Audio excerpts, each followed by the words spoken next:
office of the Leader of the Opposition. We're talking today about this issue affecting many families, the issue of cost of living. No doubt this is crushing the pockets and the very survival of many St. Lucian families who continue to feel the pain and the anguish.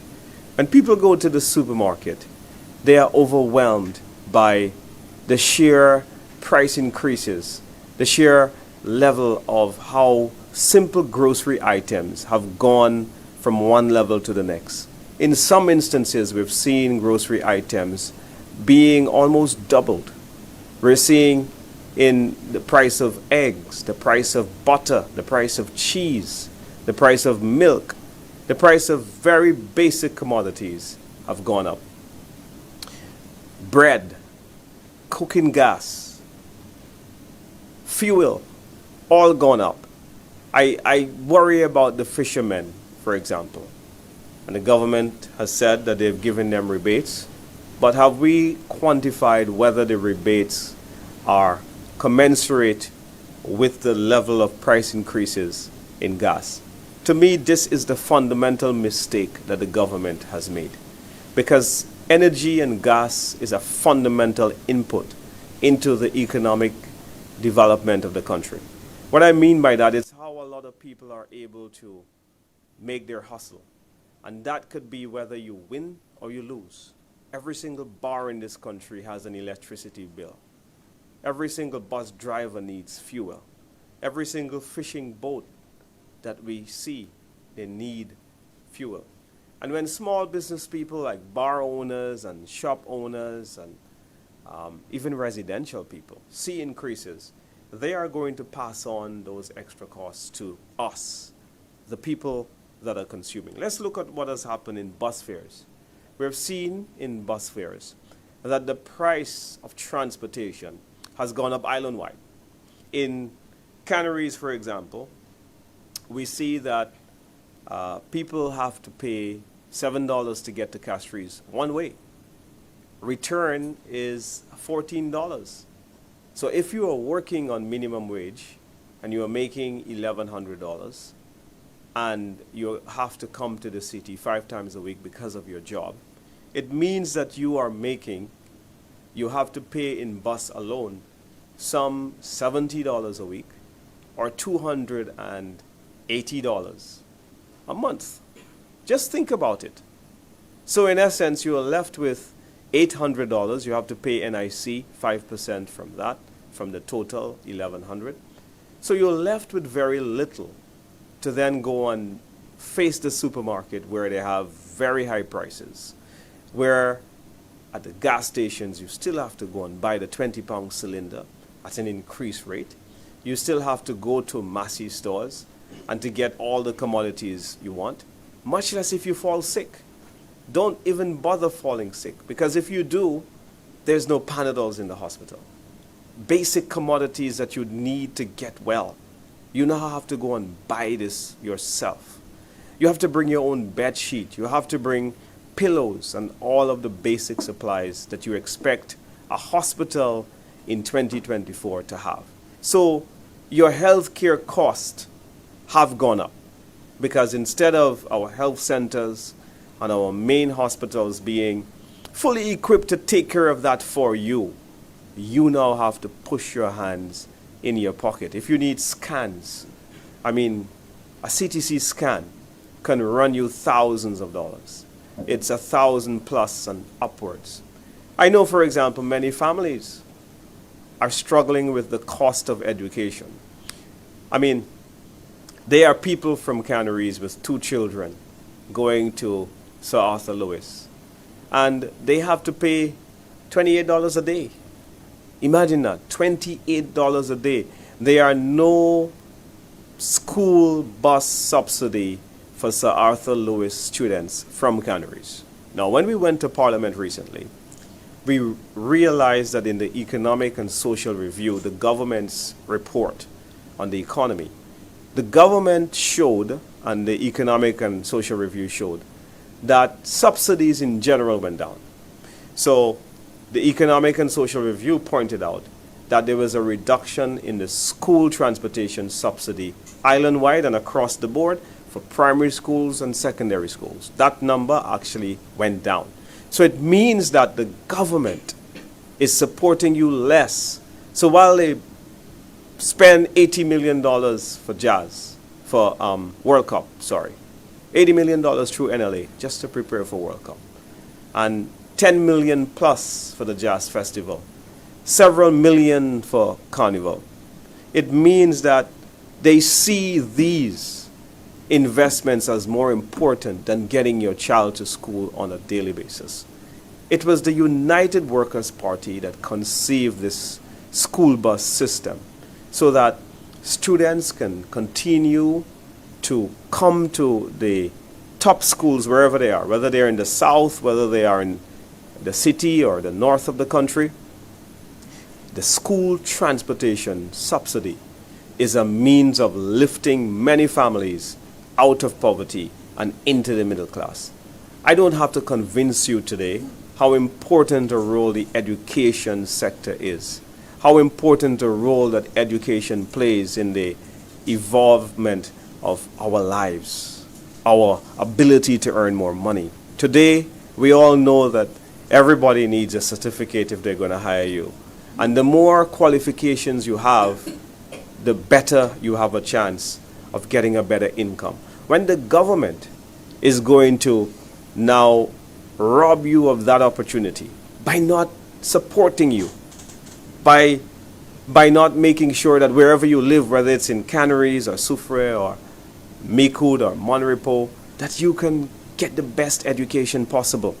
You have done the hard work. You passed your CPEA, which they used to call common entrance. And instead of doing that, the government has just continued to charge you VAT on school shoes. They continue to charge you VAT on school bags, for example. And so because of that, the price of equipping your child for school has now gone out of the reach of many families. Many of you, still don't have the back-to-school shopping on lock. You still haven't completed that back-to-school shopping because it is just too expensive. The bags and the shoes and the vest.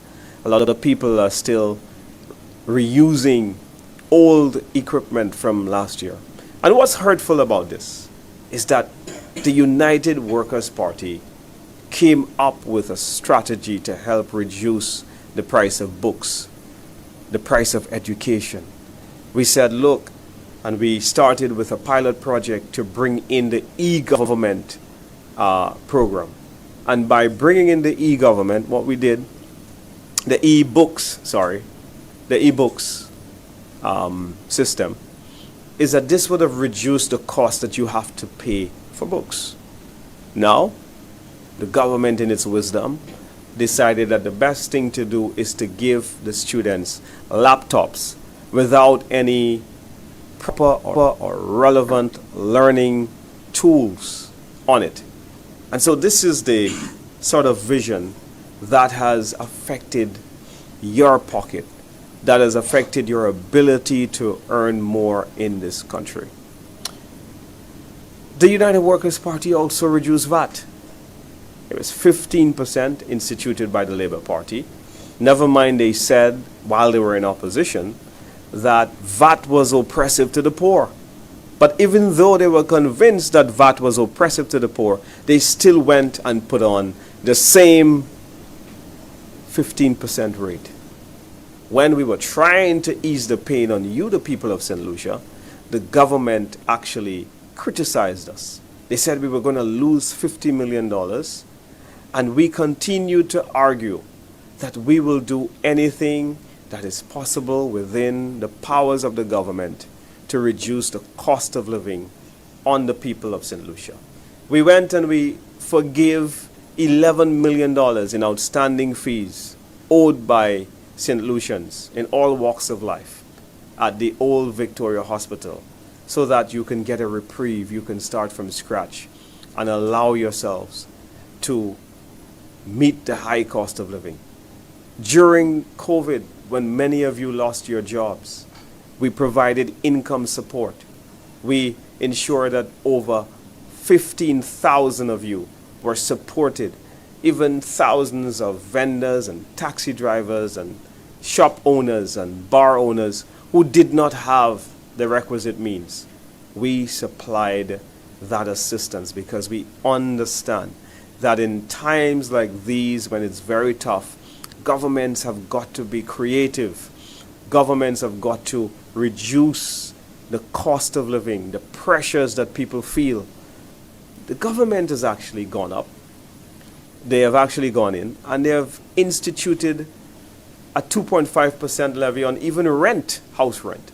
So even rent on businesses, small business people who are trying to hustle, speculators, bar owners, people who have restaurants and so on. Once you are renting from housing, they put on a 2.5% levy on you at this time when your consumers' spending power has been reduced.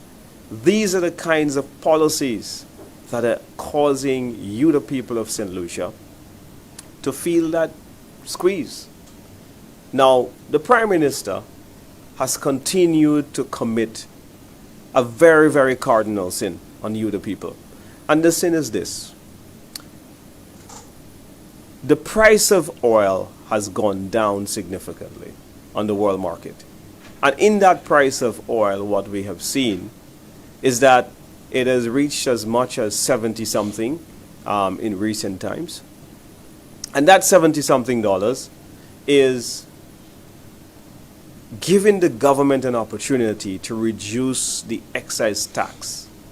We look at the Economic and Social Review and we see that instead of government reducing the excise tax and pass on those savings to you, the consumers, the government has actually picked up, doubling the amount that they picked up in 2022. And so now the tax has doubled that they pick up on gas, and that is what has caused the increase in prices. And that's Philip J. Pierre's economic policy. Increase taxes so that they can do their favorite projects for friends.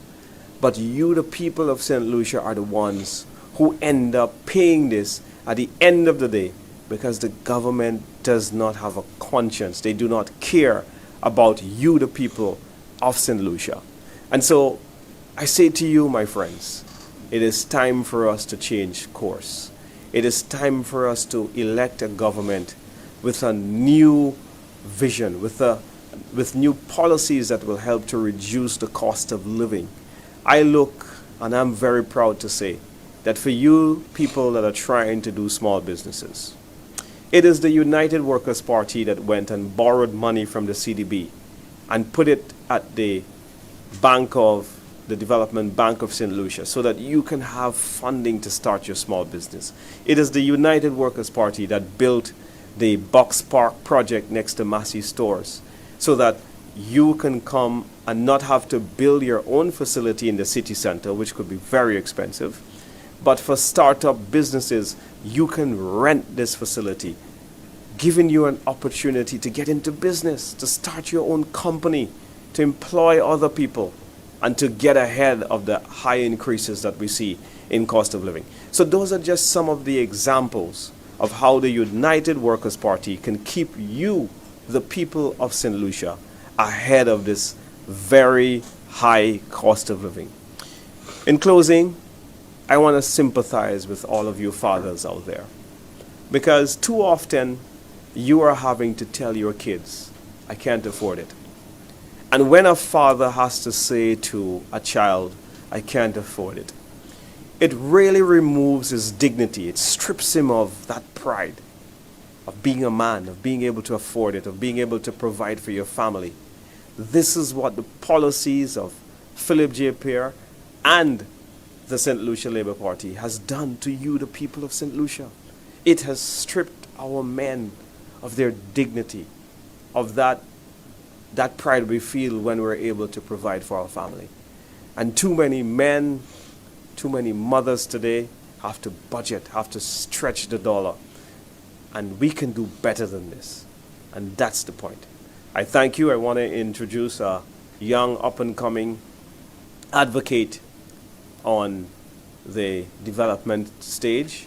I want to introduce Mr. Joshua Harrow.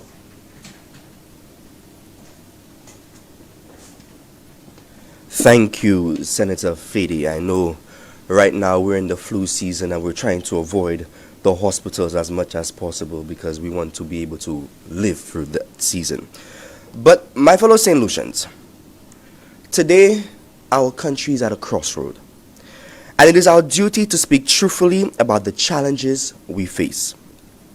Let us not mince words. Our economy is broken. Ask any St. Lucian about their biggest concern, and you hear out loud and clear, prices are too high. Everywhere you turn, you see the struggle etched into the faces of our people. The problem isn't just a few high costs here and there.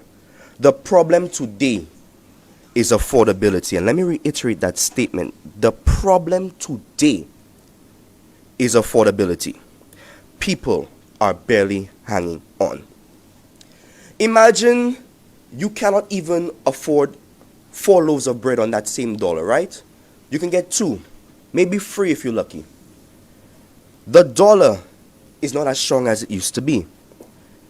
Think about that. Our money buys less, yet the prices continue to go up.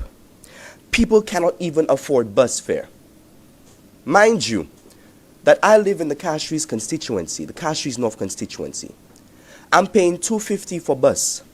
That is the same amount of money that I would pay to go from Castries to Groseley. A longer distance, I'm paying equivalent to go to my home, which is a very short distance. It's in the same constituency that I live in.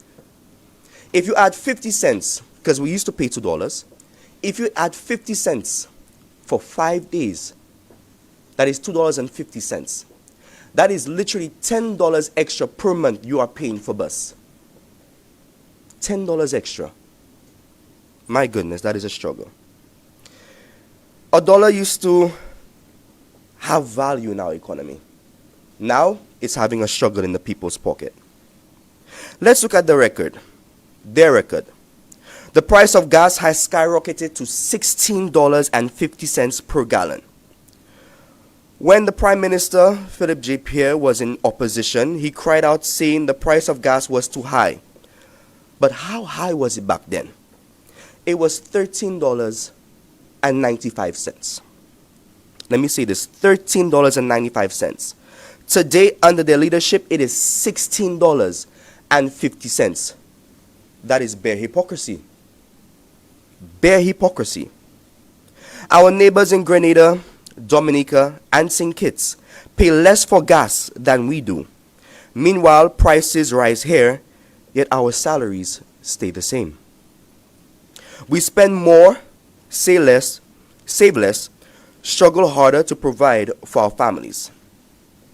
Now let's look at healthcare. The costs have soared. People avoid the hospitals not because they're healthy, but because they cannot afford the bill. Can we call this progress when people must choose between healthcare and hunger? Something is terribly wrong. The government is forcing people into life and death decisions over money. That, my friends, is unacceptable. And then there's crime. Rising crime doesn't just rob us of our money. Once again, let me say this. Rising crime doesn't just rob us of our money. It robs us of our freedom and safety. Our businesses suffer, our streets feel less safe, and foreign investors look elsewhere. We cannot build a future if we're constantly looking over our shoulders, fearful of what's to come next under this administration. Life becomes unlivable when you cannot afford the essentials: food, cooking gas, and fuel. Higher prices are like a thief that steals your paycheck and your peace of mind. But there's also hidden cost, the cost of corruption. When the public treasury is looted for special interest, when money meant for the people lines the pockets of the few, the hardworking people of St. Lucia lose out. This government has not just failed to protect our paychecks, they've made our lives poorer, inch by inch. The hidden hand of corruption, government inefficiency, incompetence, and their refusal to act on skyrocketing costs have left our people in poverty.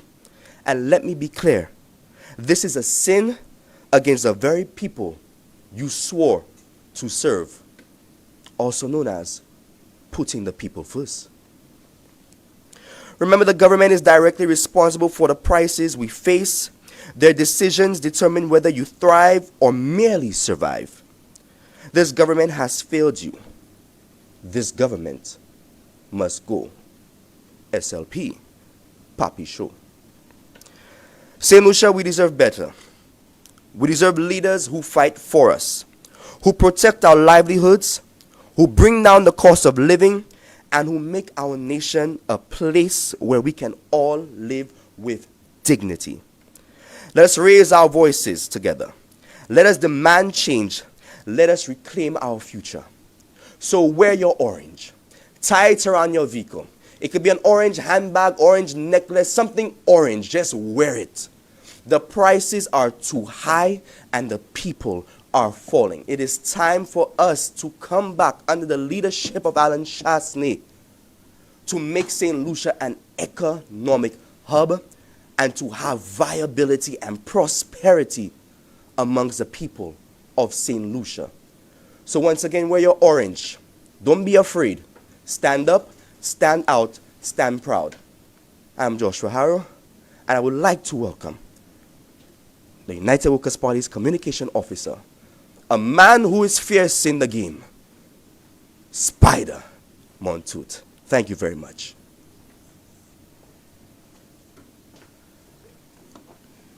Thank you very much, Joshua Harrow. And let me say a special good day to those of you watching us on live streaming, especially those of you in the diaspora. And as you just heard my two colleagues, Senator Fedee and Mr. Josh Harrow, speak on the burning issues of high cost of living. They touched on crime, and of course, they touch on healthcare. We have made appeals upon appeals on behalf of the people to ask our government to bring down the cost of the prices of goods on our shelves. To date, our pleas have fallen on deaf ears. We gave the government up to the 1st of November with a hope that they would listen to the cries of the ordinary man and to do a number of things. First of all, we requested, given the fact that the price of fuel on the international market has gone down, it is somewhere in the region of about $70 a barrel currently, that in light of this, they pass on the savings to the consumer and reduce the price of fuel from $16.50 a gallon, where it is at the moment, to $14 or less. That has not been done. I want to remind St. Lucians that back in the day when the Alan Chasney-led administration was in office, there were times when the price of fuel was much higher than $70, but we capped the price of a gallon of fuel here in St. Lucia, a gallon of gas, at $13.95. So it is, in fact, a rip-off that is perpetrated by the government of St. Lucia on the people of St. Lucia to further add a burden upon them. Now, what are the consequences of keeping the gas prices that high? As you would appreciate, people in moving from one place to the next for the purpose of going to school, for the purpose of going to their jobs, many of us utilize public transport. As a consequence of the high fuel prices that exist here in St. Lucia, the bus drivers have had to increase bus fares. That, of course, further compounds the hardship of the ordinary man here in St. Lucia. In addition to this, We know that when it comes to providing goods, that transportation is a key factor. We have to move the goods from the ports to the areas where they are stored and then distributed to the retailers before these goods can find themselves on the shelves where we purchase them. The fact that fuel prices are high has resulted in an increase in the cost of transportation. So there again is another reason why we have to fork out more money from our pockets to pay for goods in this country. And if the government cannot see the hardship that their policies are creating for St. Lucians, even after St. Lucians are crying out for some reprieve, then I have no choice but to conclude that our government does not care about our people and that our government is simply heartless. I want to talk of subsidies. Another reason why the prices are so high, and I'm not oblivious to the fact that currently there's inflation worldwide. That is a fact, and it affects almost every country in the world. We understand that. And given the fact that we import so much of the goods that we consume in this country, naturally there would be high prices in St. Lucia. But what a government that cares about its people, what a government that has a conscience does in a situation such as this, is that they would implement policies that would alleviate the burden of the onerous high prices on the people of this country. Instead, the government has ignored the sufferings of the people and has made the prices, the high prices, even worse. I say so because when the United Workers' Party government under Alan Chastanet and even previous administrations of the United Workers' Party were in office, what was being done as a policy was to subsidize some staples. For example, we always had subsidies on rice, flour, and sugar. These are commodities, these are staple foods that are used by poor people on a daily basis. The consequences of subsidizing those commodities is that a single parent, for example, who is raising her children, who have to send them to school and who have to provide daily for them, it is more affordable to provide them with some juice, some tea, for example, in which you use sugar. It is more affordable to cook some food for them since the price of rice would be lower. It is more affordable to provide for them something that most St. Lucians eat on a daily basis, bread. And we have seen the consequences of that, especially with regard to bread. Given the fact that the subsidies on flour was reduced, the price of bread went up, so as to ensure that the bakers remain in business. What the government could have simply done is to subsidize the flour so that the price of bread could remain the same. And we will keep repeating until the government appreciates and understands that what they have in fact done is a staple food such as bread, the Creole bread that most of us use, especially poor people, was once 25 cents a loaf. It is now 45 cents a loaf, almost double the price. So in other words, to put it more simply, in the past, some 3 years ago, you were able to go to a bakery and purchase 4 loaves on $1. Today, you can only get 2 loaves for your dollar. That in itself has created direct hardship, especially for single parents and poor people who rely on bread, not just for breakfast, but very often for those who go to work and go to school as a means of providing lunch for themselves. So, we are making the appeal that the government, and we understand that the government has its challenges as well in terms of resources, but we are asking that you do what we have recommended, to engage in targeted subsidies, especially when it comes to commodities such as flour and rice, staples that St. Lucians utilize, especially poor families. Targeted subsidies are required to reduce the prices in that regard. I will now come to another egregious act as far as the tax policies of the St. Lucia Labour Party is concerned. From day one, the United Workers' Party advised the government of the dire consequences of imposing a 2.5% levy on goods and services in this country at a time when inflation was very high, at a time when on the shelves in our supermarkets the cost of groceries were unaffordable to most people, to the extent that today, when a housewife or any individual for that matter goes to the supermarket, they have to decide not based on needs, but they have to make decisions as to what they buy based on means. And that suggests that they have to sometimes leave back some of the things that they need and prioritize what they can afford. That in itself can have consequences for health.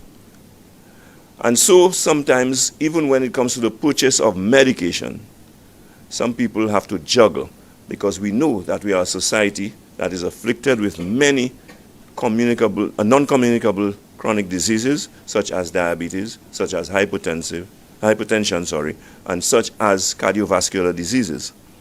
Some of our people, unfortunately, are afflicted with more than one at the same time of those diseases. And so they have to juggle as far as purchasing the medication is concerned. This is the situation that our government has reduced our people to, where it is not a decision as to taking care of your health, but it's a decision based on what you can afford. And so this is compounding the already dire health crisis that we face in this country. And I want to point out to the government that if they cannot make the correlation between the high cost of living, the high inflation that exists in St. Lucia, and the cascading effect this has on health and, of course, on crime in this country. Because when people cannot afford, the temptation to engage in criminal activity is higher. And we have seen that the government made us believe that they in fact are concerned about those consequences, that is the deterioration in health and the need for healthcare and the need for safety in St. Lucia and the reduction of crime, the need for a reduction of crime. And so they told us deceitfully that they were going to impose that 2.5% levy for the purpose of directing those resources toward improving our healthcare and our security in this country. We have had enough time now to assess the result of this. We have had enough time now to know that this was a lie in the first place. We were told that the levy was meant for security and healthcare, but instead we found out that it was a requirement for securing a loan from the Caribbean Development Bank. That was not told to us initially, it was told to us after the fact. So, in effect, our government lied to us, deceived us into paying a higher tax that we understood that would have gone to health and security. But if, in fact, we paid this 2.5% levy toward health and security, what we have actually done is paid to the government an additional 2.5% on goods and services to make our health situation worse and to make the security of this country worse. Because in both cases, rather than an improvement, we have seen a deterioration in the standard of healthcare, and we have seen a deterioration in the security of our country. And if you don't want to believe me, you can read for yourself the assessment of the St. Lucia Medical and Dental Association as to what they evaluated our health situation to be. And in summary, what they said was that we are experiencing the worst healthcare situation in the history of this country. In the case of crime, if you don't believe me, simply make a cursory assessment of the homicide rate in this country. Last year, we experienced record numbers of 75 homicides in this country, and that is only the official figures. There are those who will say to you that there are more homicides than were reported. And this year, to date, we are already at 70 homicides. Again, that is the official count. And there are those who will tell you that there are in fact more than 70 St. Lucians who have perished as a result of violent crime in this country. We don't even speak of burglary, we don't speak of robberies, but we know that this is something that happens in this country in broad daylight on our streets, even in our city. And so I will hazard to say that the high cost of living does not help that situation, but instead contributes to that situation. And so we are asking the government again to remove the 2.5% levy that was imposed upon us deceitfully, that was placed on us on services and goods in this country, further exacerbating the high cost of living in this country. As you know, as we have told you before, the 2.5% is not merely a 2.5%. In many instances, it is a compounded tax. And by that I mean, if, for example, you have a bag of flour on which the subsidy has been reduced, which means the cost is higher to the baker, to get it from the pot, and you have to pay. They say you don't have to pay on food, but there are many goods that you still have to pay on, because one of the first notices we got was from KFC, who sells food, to indicate that the price was going up as a result of the 2.5%. So you would have to pay a higher price for the commodity. You have to pay that because of the 2.5%. You would have to pay 2.5% for the transportation of that commodity to your retail outlet. You would also have to probably pay the handlers for their service another 2.5. So it is in fact a compounded tax that just further exacerbates the situation and makes our crisis worse in this country. So we are saying again to the government, exercise good judgment, show some caring for the people of this country, show that you have a conscience and that you understand the plight of our people. Remove the 2.5%. I'm calling on St. Lucians, given the fact that the high fuel price, which is not supposed to be that high, given the fact that fuel prices have gone down. Okay, the price of a barrel of fuel on the international market has gone down. We are asking that that benefit be passed on to the consumer and lower the price of fuel to at least $14 or less. Again, replace the reduced subsidies, especially on commodities that are staples to the poor people of this country.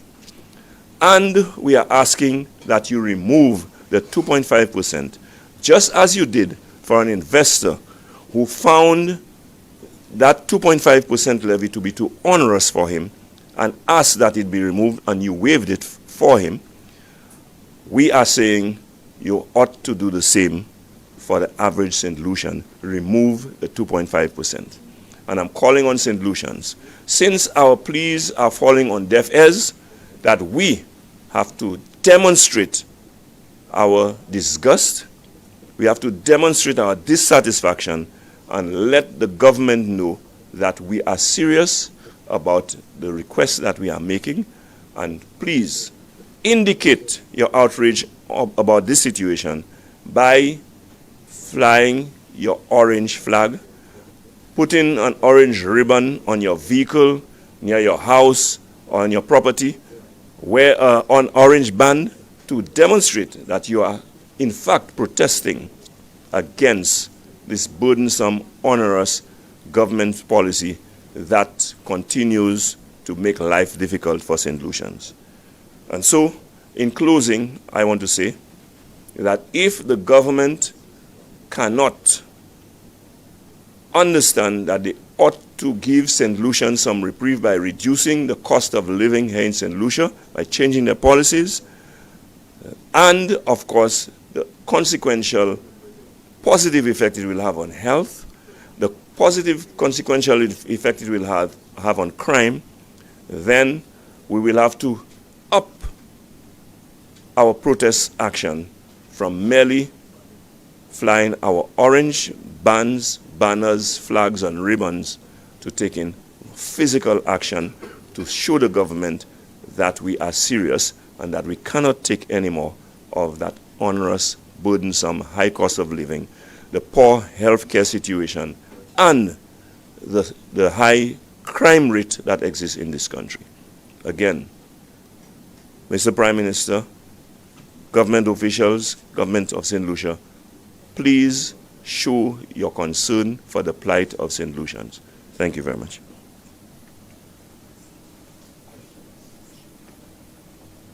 Before I leave, it is my understanding that we have some questions.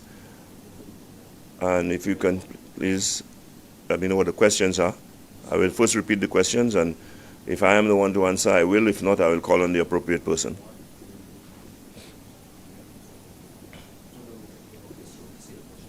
Yeah. Okay, so first question. Number one is for Dominic. Okay, the first question is for Mr. Fedee, and what is the question? What will Senator Fedee, sorry.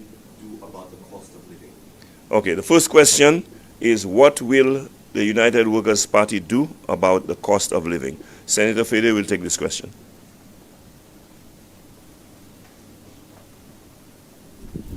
Thank you very much for that question from Facebook.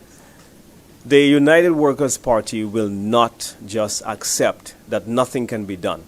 The Prime Minister has said that cost of living is important. We accept that. But the United Workers' Party have recognized that when you import commodities, goods and services, and when you add taxes to them, you're only exacerbating the situation. You are making an already bad situation worse.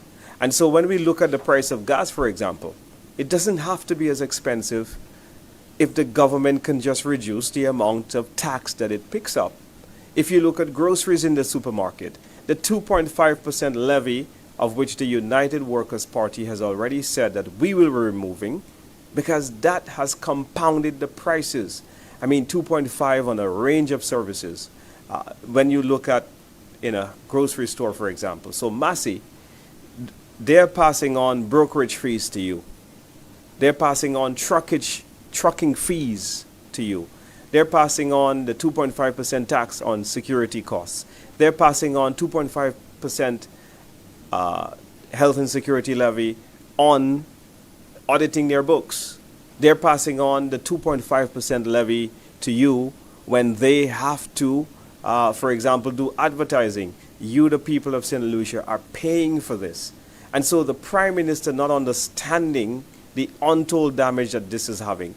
When we allow gas to be as expensive, when we don't pass on the savings, it means that everything from pasta to condiments to soft drinks to everything manufactured locally that uses diesel will come out more expensive because the taxes are too high. The government has just given a tax break to the National Trust because the National Trust has complained that VAT is too onerous for its operations. The government, as Spider has just said, has given a tax break to a man developing office buildings in Rodney Bay because he said he will not do the development because of the tax. So if they can waive the tax because of this man and the National Trust, the government is giving VAT to hotel developers, VAT free. So why is it you, the people of St. Lucia, has to pay this tax, but the very wealthy investors don't have to pay the tax? So simply put, the United Workers' Party will make sure that the same level of taxation, the same rate of tax will be paid by consumers that is paid by large hotel developers and developers or large investors. We will make sure that you, the people of St. Lucia, get the tax break and the help that you need. That is a big thing. we will build a dynamic economy. We will focus on economic growth and job creation. It's important. Once you've got a job, you stand a better chance of affording the cost of living situation. We will increase the transportation subsidy to make sure that your school children can go to school for free. We will not reduce it like the St. Lucia Labour Party. We will give rebates and subsidies for electricity bills like we did during COVID-19 so that you, the people of St. Lucia, can have cheaper electricity bills by making sure that we pass on the savings to Lucelec and not overtax them so that they pass on those taxes to you. That is where you're seeing the spike in electricity bill. So the United Workers' Party will get rid of all of that. We will support our local farmers. Our local farmers will have the opportunity to grow more local homegrown stuff so that we can reduce the high shipping costs and reduce as well the burden from the duties of imported agricultural produce.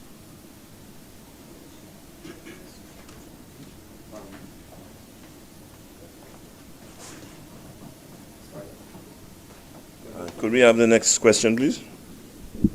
So, Spider, this question is for you. Will the UWP remove the 2.5% health and security levy when they win the election? Okay, the question is, will the UWP remove the 2.5% levy after they won the election? The question is an emphatic yes. I am hoping, though, that by the time the next election is called, that this 2.5%, that the government will understand and come to its senses and realize that this 2.5% has to be removed on the backs of the St. Lucians. But if it exists, well, they did indicate that it would be there for up to a certain period of time. We do not know when elections are going to be called. But if it still exists, I would be tempted to say, although I guess they would have to have the swearing in of ministers first, but I'm tempted to say that one of the first course of action would be to remove that onerous 2.5% levy on the backs of St. Lucians. Yeah. And next question. I remember during the election campaign, the United Workers' Party promised a reduction of VAT. Will the new United Workers' Party government keep that promise? Yes, the question is, the United Workers' Party during the last election campaign promised that they would further reduce VAT, because as you would recall, the UWP reduced VAT from 15% to 12.5%, whether they would keep the promise to further reduce VAT. The answer again is emphatic yes. We will attempt to bring it down to 10%, and that is because of the United Workers' Party economic policies and its approach to economic development and growth in this country. We do not believe in high taxation. We think it is counterproductive and does not augur well for the economy. But instead, we believe that the more disposable income that is within the reach or in the pockets of the consumer, the more commerce there will be, the more revenue that will be generated, the more profits businesses will make, and all around everyone will benefit. And so we have seen that work in the past, and because what high taxation has done very often, if you carry out a study, is to cripple economies and minimize the spending power of the consumer. But we believe in going the other way, and I think that will augur well, not just for the economy, but to the consumer as well. The next question is for Joshua Harrow. How is the high cost of living affecting young people of this country? The next question is, how is the high cost of living affecting young people in this country? And Mr. Joshua Harrow will be the one answering this question. Thank you, Spider. Thank you for that question. It's hurting the young people on several factors, due to the fact that young people do not make sufficient income for them to be able to afford the lives that they need. Many young people do not have the opportunities to afford scholarship, and they pay universities out of their own pockets. Many cannot afford rent. Some of them have to have multiple roommates just for them to have a place to live. Groceries continue to go up by almost $100 if you look, because we cannot even afford to maintain our homes because it continues to rise. Young people are not offered job opportunities due to the fact that businesses are now looking at, their budgets on who they can hire, when they can hire them, and all these increased costs now are forcing companies to say, okay, you know what, I'm gonna have to hire less, I'm going to have less staff, and usually it's the young people who are the most affected by that. So there are several factors. You cannot afford insurance to take care of yourself, especially in this crisis when we look at the medical system. Transportation, so that's even affecting the living areas of young people because they have to look at their transportation budget. I remember as a young person, when I was a teacher, I was spending $200 a month just to go to work. So that is a great cost to young people, especially if you're not making above $1,500 a month. So these are many things that we have to look at as it pertains to young people, their spending habits, their eating habits, as well as their home habits, which have been crippled under this administration. So these are just a few factors. There are several more I can go on, but these are just a few factors that are affecting the young people of St. Lucia. Thank you.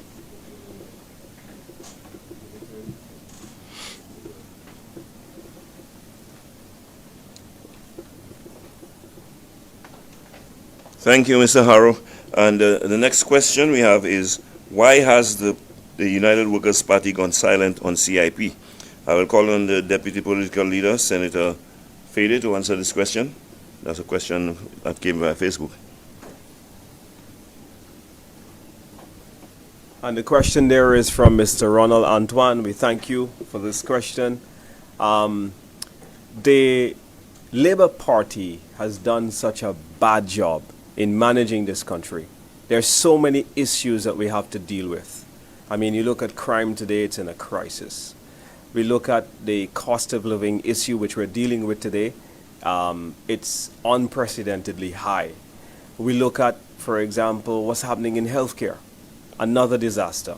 And so we have to try our best to give space to all of these issues and focus, because we have people who are interested in all of these issues. These issues are affecting the people of St. Lucia in real ways.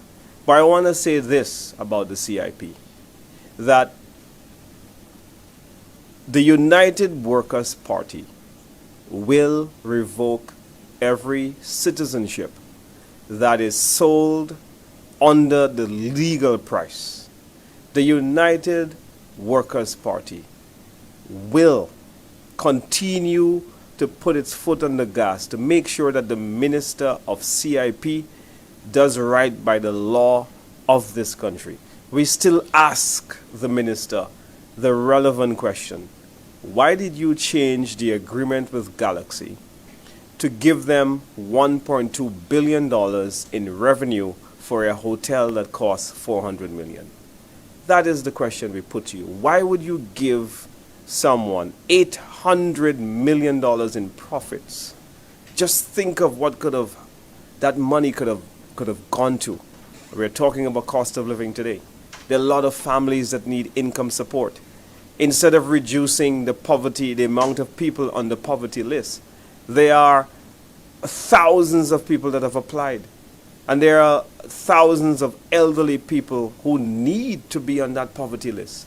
Instead, the government sees it necessary to give away $800 million to a Chinese company, rather than saying and looking carefully, what can that money do for the people of St. Lucia?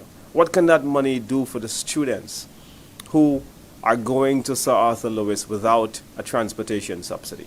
What can that money do for young males who are unemployed and can't bring anything home, and having to face the indignity in saying to their young kids that they can't afford it? What can that money do for our health care service? I noticed that the Prime Minister put a measly little $15 million. But that $15 million is not enough. Doctors are still resigning. Nurses are still going overseas looking for better pay. I mean, just think of what 800 million US could have done to solve all of the problems. We see our banana farmers going through a lot of struggle. Just think of what that could have done to help them out. So we haven't gone silent on CIP, but it's just that this Labour Party government, they have made so many mistakes that it is hard for us to touch all of the issues at the same time. And we will be redirecting our focus on this matter in the coming weeks. Is there another question, Spider, for you? Well, I want to thank you, our viewers today, for this live. Thank you for joining us. Thank you for your support. Thank you for your questions. And thank you for your continued loyalty to the United Workers' Party. Thank you. And just before we go off our live stream, I just want to remind our viewers that you can join us on Thursday. Thursday morning we have Meet the Opposition and Rev Up. Of course, you can follow on Facebook as well.